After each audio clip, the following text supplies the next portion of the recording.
ادا کر رہا ہوں کہ آنے والے دنوں میں انتخابات ہونے والے ہیں بلدیہ کے. ہمارا تو جاری ہے، بہار سے شروع ہوا تھا، اب چلے گا سلسلہ. چندرائن گٹا میں بھی جلسے ہوں گے انشاءاللہ تعالی. بہت بولنا ہے، بہت بولنا ہے اور بولیں گے انشاءاللہ تعالی. بہت سے لوگ باتیں کرتے ہیں، مگر یاد رکھیے کہ کوئی اگر آپ کو مشکل وقت میں نظر آتا ہے، اگر آپ کو کچھ ہوتا ہے تو پہلا فون آپ کرتے ہیں کہاں ہے رے مجلس والے. یعنی ان کے جملے میں بھی کیا ہے، کہاں ہے رے مجلس والے. انہیں یہ نہیں بولتا انہوں کہاں ہے، انہوں کہاں ہے، کہاں ہے رے مجلس والے. تو یہ ایک محبت کی نشانی ہے، یہ ایک طلب کی نشانی ہے. تو میں سلام کرتا ہوں. الحمدللہ مجلس آپ کے درمیان میں ہے، تھی اور انشاءاللہ ہمیشہ رہے گی. جو لوگ مصیبت کے وقت نظر نہیں آئے، اب ضرور الیکشن کے وقت نظر آئیں گے. آئیں گے، آنے دیجئے، یہ عوام طے کرے گی. بہار میں بھی بہت پکارے، بہت بولے، اتنا بولے کہ بی ٹیم ووٹ کاٹتے ہیں، یہ کاٹتے ہیں، فلاں کاٹتے ہیں. اللہ ان کو بتا دیا کہ کیا نتیجہ نکلا. اور دیکھیے وہاں پر بھی ہمارا اخلاص تھا، ہم تو تیار تھے کہ آؤ بات کرو، مگر سب کو یہی تکلیف تھی کہ نہیں شیروانی سے نہیں بات کریں گے، سب سے بات کریں گے. تو ہم نے کہا کہ بھائی آپ نہیں بات کریں گے، ہم کو کوئی اعتراض نہیں ہے. الحمدللہ اللہ نے وہاں پر بھی عزت سے نواز دیا. اب مجھے یقین ہے کہ جو سیاسی سفر کا آغاز فخر ملت اور ان کے ساتھیوں نے کیا تھا، اور جس کو وسعت اور طاقت سالار ملت نے دی، انشاءاللہ تعالی ہم اسی سفر پر گامزن ہیں. ان کی زندگی ہمارے لیے ایک مشعل راہ ہے. ان کی زندگی اور مرحوم قائد کے ساتھ جو جتنے مرحوم قائدین ہیں جو آج اس دنیا میں نہیں ہیں، اللہ ان کی بھی مغفرت فرمائے. اور ان کی قربانیوں کا نتیجہ ہے کہ آج مجلس اتحاد المسلمین یہ کام کر رہی ہے. آپ ان تعلیمی اداروں میں اس کی مدد کریے اور مجلس اتحاد المسلمین کو مضبوطی آپ نے ہمیشہ عطا کی، اتحاد کو اور رہا ہے. یقیناً یہ مسائل ہیں، مگر مجلس اتحاد المسلمین ان تمام بلدی برقی آبرسانی کے کام تو کرنا ہے. یہ تو رکن اسمبلی، رکن بلدیہ اور رکن پارلیمان کی ذمہ داری ہے، مگر ہماری یہ بھی ذمہ داری ہوتی ہے کہ جو عوام ہم کو ووٹ ڈالتی ہے دھوپ میں کھڑے ہو کر اور ہم کو ان عہدوں پر، عظیم عہدوں پر بٹھاتی ہے، ان کا سب سے بڑا مسئلہ آج کیا ہے؟ ان کا سب سے بڑا مسئلہ آج تعلیم کا مسئلہ ہے. اور اگر ہم تعلیم کے میدان میں مجلس اور اکبر الدین اویسی سالار ملت ایجوکیشنل ٹرسٹ کو قائم کر کے کام کر رہے ہیں، تو یقیناً یہ بہت ہی اہم کام ہے، یہ بنیادی کام ہے. اور عوام بھی اس کام کو نہ صرف دیکھتی ہے بلکہ اس کو محسوس بھی کرتی ہے. اور عوام یہ سمجھتی ہے کہ جو مجلس کی مخالفت میں کوئی بیٹھ کر اپنا ویڈیو نکال تو سکتا ہے، فیس بک پر لائیو آ کر مجلس کے ذمہ داروں کو گالی دے سکتا ہے، مگر اللہ اس کے دل میں اس کو اتنی توفیق نہیں دیا کہ ایک 2 کمرے کا اسکول بنا کر غریبوں کے لیے کچھ فائدہ پہنچا سکے. تو یہ کام مجلس اتحاد المسلمین کرتے آ رہی ہے. یقیناً ہم تمام اس دنیا سے ایک دن رخصت ہو جائیں گے، ہم تمام کو اس زمین کی غذا بننا ہے، مگر دنیا ان لوگوں کو یاد رکھتی ہے جو تعلیم کے میدان میں کام کیے ہیں. آج مرحوم قائد سالار ملت ہمارے درمیان میں نہیں ہے، مگر اللہ جب تک دنیا کو قائم رکھے گا، لوگ جب کبھی بھی اویسی ہاسپٹل کے سامنے سے گزریں گے تو اس کے دل، اس کا ضمیر اس سے کہے گا کہ ہاں یہ عمارت میرے اتحاد کی ایک نشانی ہے، میری ایک سیاسی قیادت کی نشانی ہے، اور میرے قائد مرحوم سالار ملت کی قربانیوں کا نتیجہ ہے کہ آج انہوں نے ان غریب عوام کے لیے اس طرح کے تعلیمی ادارے قائم کیے. اور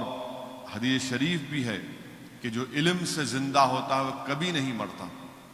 جو علم سے زندہ ہوتا ہے، رسول اللہ صلی اللہ علیہ وسلم نے فرمایا کہ جو علم سے زندہ ہوتا ہے وہ کبھی نہیں مرتا. اسی لیے آج آپ دیکھتے ہیں کہ نہ ہمارے درمیان میں امام اعظم ابو حنیفہ ہیں، نہ امام احمد بن حنبل ہیں، نہ امام شافعی ہیں،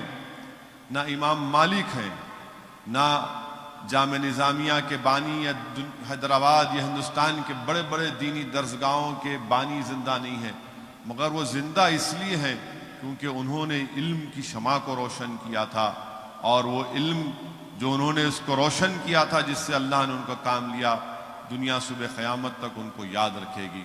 ہم آپ سے گزارش کرتے ہیں کہ ان چیزوں پر آپ کو غور کرنا ہے، اور یہ آپ کی جماعت ہے، آپ ہی نے اس کو مضبوط کیا، اور آپ ہی کی طاقت کی بنیاد پر آج آپ دیکھتے ہیں کہ الحمدللہ وطن عزیز کے کونے کونے میں مجلس اتحاد المسلمین کے پیغام کو، مجلس اتحاد المسلمین کی پرچم کو ہم بلند کر رہے ہیں، اور اللہ ہم کو کامیابیوں سے ہمکنار بھی کر رہا ہے۔ تو اسی لیے آپ سے گزارش ہے کہ ان اداروں کو آپ مضبوط کریے۔ بلکہ میں تو جناب اکبر الدین اویسی صاحب سے ایک گزارش بھی کروں گا کہ یہ کووڈ ختم ہونے والا نہیں ہے، یہ ابھی جلدی جانے والا نہیں ہے۔ جب تک کہ ویکسین نہیں آئے گی، اور ویکسین آ بھی جائے گی تو پورے ملک کی آبادی قریب 112 کروڑ کی ہے۔ 112 کروڑ لوگوں کو اس کا انجیکشن آ بھی گیا تو 112 کروڑ سوئی بھی تیار ہونا، اور پھر 112 کروڑ لوگوں کے لیے انجیکشن رکھنے کی جگہ کی ضرورت پڑتی ہے۔ تو میں خاص طور سے سالار ملت ایجوکیشنل ٹرسٹ کے ذمہ داروں سے یہ کہنا چاہوں گا کہ اگر وہ یہ دیکھیں کہ کم سے کم 10ویں جماعت کے لیے ایک آن لائن کلاسز کا آغاز کر دیں،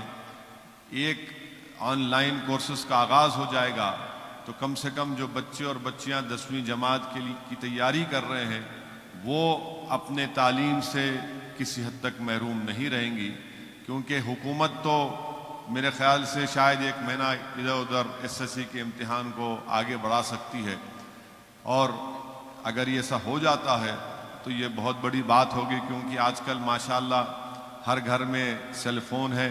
اور اگر سیل فون بچوں کے حوالے کر دیا گیا تو یقیناً میں سمجھتا ہوں کہ آن لائن کلاسز سے جو گھر میں واہیات چیزیں سیل فون پہ آپ دیکھتے ہیں، کم سے کم وہ بچے جو ہے ان سیل فون پر آن لائن اپنی کلاسز دیکھ کر اپنے علم کے اس میں اضافہ کر سکیں گے، اور 10ویں جماعت کے لیے وہ تیاری بھی کر سکیں گے۔ یقیناً یہ آسان کام نہیں ہے آن لائن کلاسز کو تیار کرنا، اس کو پورا یا تو اس کا ویڈیو بنانا پڑے گا یا پھر اس کا لائیو ٹیلی کاسٹ کرنا پڑے گا، مگر جب اتنا بڑا کام سالار ملت ایجوکیشنل ٹرسٹ کی طرف سے کیا جا رہا ہے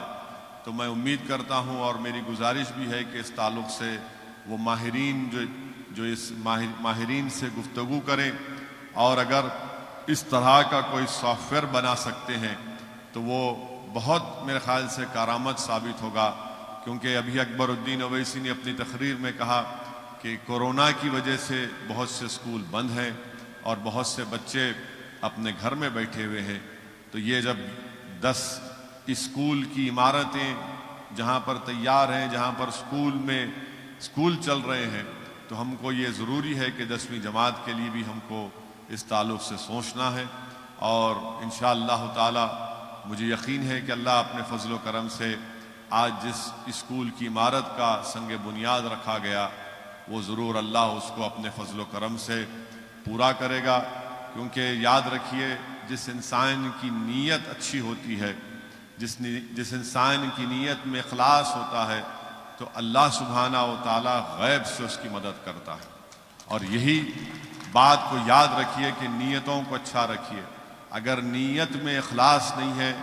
نیت میں یہ ہے کہ میں اتحاد کو کمزور کروں گا، نیت اور سوچ میں اخلاص نہیں ہے، بلکہ یہ ہے کہ کیسی ایک کھڑی عمارت کو، جو ایک اتحاد کی عمارت ہے جس کو لوگوں نے اپنے آنسوؤں سے مضبوط کیا، اس کو کیسے اس میں کمزور کر سکتا ہوں، تو یقین جانیے یہ کبھی یہ لوگ کامیاب نہیں ہو سکتے، کیونکہ میں آزما کر دیکھ لیا ہوں اپنی زندگی میں، نامصائب حالات میں بھی ہم نے حصہ لیا انتخابات میں، اور اللہ نے ہم کو غیب سے کامیابی دی۔ جب لوگ یہ سمجھتے تھے کہ مجلس اتحاد المسلمین کیا ایک ایم ایل اے ہے، مجلس کا کیا ہوگا؟